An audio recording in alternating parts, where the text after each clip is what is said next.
Okay, that has to happen next.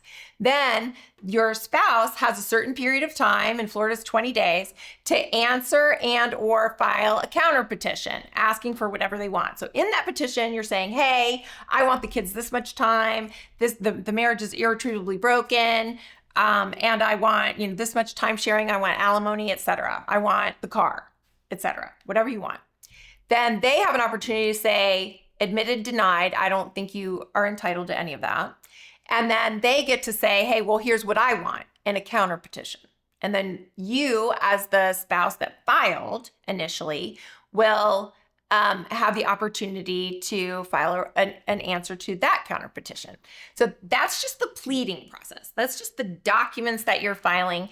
And I will say that those form documents are not necessarily going to cover everything. So because if you do this yourself, there is an opportunity to miss some things. But next, after the petition, there's something called mandatory disclosure.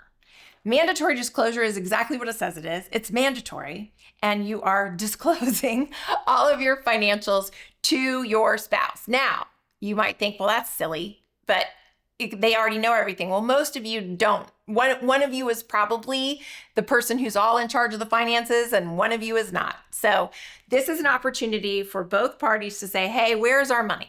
Where is our stuff? Where are our assets? Where are our liabilities? Do you have 10 credit cards that I don't know about that you've charged up to high heaven? So this is where we look at all of that, and there's no lying. And if we think somebody's lying, this is where a forensic accountant might come in and take a look at it.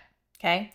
Then once we have that done, somebody fills out a financial affidavit and says, here's my living expenses. This is what I make. This is my income. This is how much I spend to live. So that gets filed with the court too.